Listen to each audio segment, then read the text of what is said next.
Jalal El Haddad, bonjour. Bonjour Thomas. Vous êtes avocat à la fois au barreau de New York, de Paris et de Beyrouth. Tout à fait. Vous connaissez donc bien le monde du droit au sens propre, on peut dire. Quelle est la raison de votre présence à ce First Arab Civil Code Forum? Qu'est-ce que vous venez chercher? Il y a plusieurs aspects. D'abord, le fait que ça a lieu aux Émirats, dans la capitale économique, plutôt la capitale politique des Émirats. La capitale économique étant Dubaï, que je connais aussi très bien.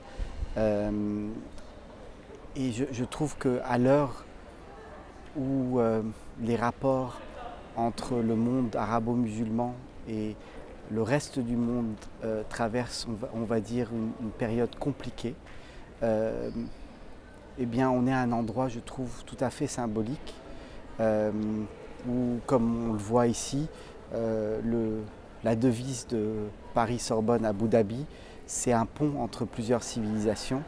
Et c'est exactement ce que symbolise pour moi les Émirats, et plus particulièrement la présence de la Sorbonne, voire même du Louvre, qui montre bien que la culture arabo-musulmane est ouverte sur la culture des autres.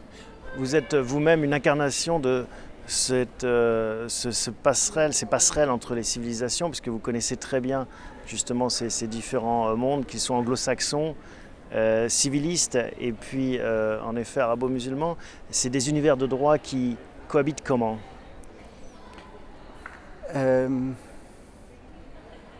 Parfois de façon harmonieuse et parfois de façon conflictuelle.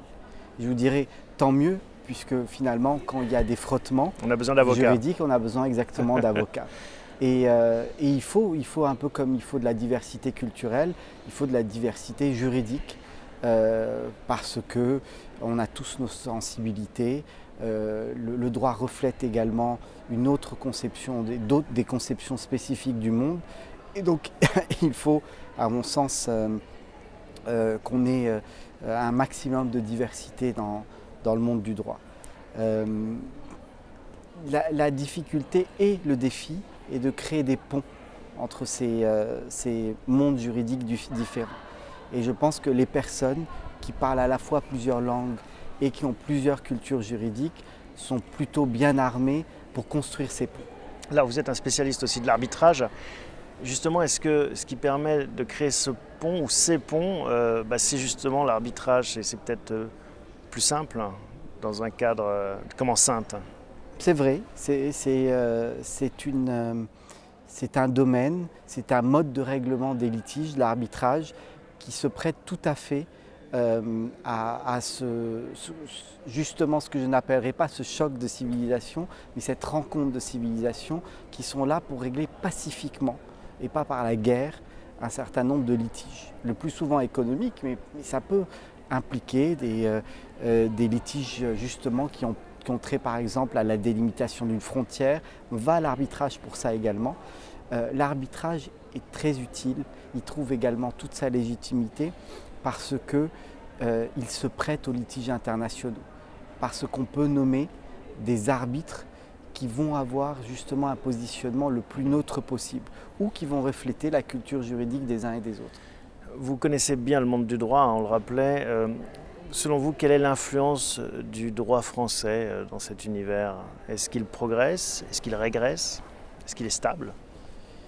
C'est une question un petit peu compliquée pour la simple et bonne raison qu'à mon sens, à ma connaissance, aucune véritable étude à la fois systématique, ambitieuse et sur, on va dire, plusieurs années n'a été menée sur ce sujet-là. Qu'est-ce que c'est que avancer, qu'est-ce que c'est que régresser? C'est également une question assez compliquée parce qu'il y a le critère quantitatif, il y a le critère qualitatif. Alors on va résumer la question autrement, on va la poser autrement. Est-ce que vous, dans votre expérience, vous vous dites finalement j'ai de plus en plus recours au droit français dans ma vie d'avocat? Je pense que le droit français s'exporte dans la mesure où il accompagne par exemple un certain nombre de sociétés françaises qui marchent toujours très bien dans le commerce international il continue à être un référent pour un certain nombre de pays. C'est-à-dire que les sociétés françaises arrivent à imposer leur juridiction. Ce n'est pas finalement le droit anglo-saxon qui est cette lingua franca du monde juridique. Il y a deux aspects différents. Il y a le droit qui est applicable et il y a ensuite le juge qui est compétent. Et c'est deux choses qui sont parfois liées, mais le plus souvent, comment dire, désolidarisées. Ce qui signifie que lorsqu'une partie française justement négocie un contrat avec une partie d'une nationalité différente, elle va vouloir effectivement négocier l'application de son propre droit dans le contrat au cas où il y a un litige. C'est une chose. Ensuite, il y a la juridiction compétente. Et il est vrai qu'il est plus facile d'imposer un droit, de négocier un droit, que d'imposer son propre juge. D'où l'utilité de l'arbitrage. Parce qu'on peut avoir le droit français tout en ayant un arbitrage dans un forum neutre. Est-ce que vous diriez que finalement, selon tel ou tel référentiel juridique, on a un avantage si on est une entreprise française et qu'on travaille avec des contrats en droit français, on a un avantage au cas où ça se passe mal, où il y a un litige? C'est clair qu'aujourd'hui, encore plus aujourd'hui que ça ne l'était avant, le droit est conçu comme une arme, comme un moyen pour. Et c'est évident que lorsque vous avez votre propre droit qui est applicable, ça signifie également, d'une manière ou d'une autre, que vous allez être confortable dans votre langue, puisque le droit qui vous est applicable, il est dans la langue que vous connaissez.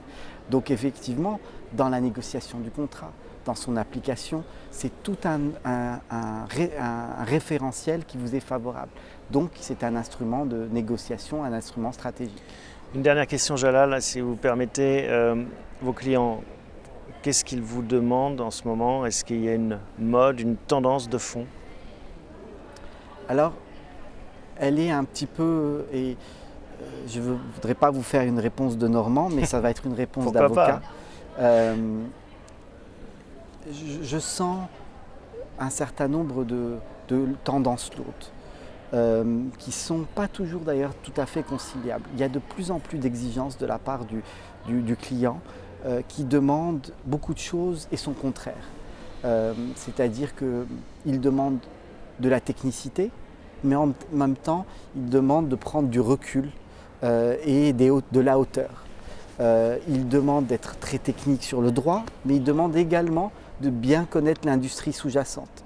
Il demande de négocier à la baisse évidemment les honoraires, et le monde du droit est devenu de plus en plus compétitif pour beaucoup de raisons, et en même temps il demande la qualité. Comme on sait, la qualité vient également avec un coût.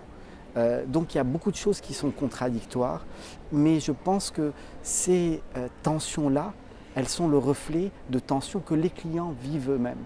Donc ils ne font pas que les déplacer, ils les vivent aussi, et puis quelque part ils veulent que, comme un bon partenaire, on les subisse avec eux. Merci beaucoup, Jalal, à bientôt. Merci Thomas.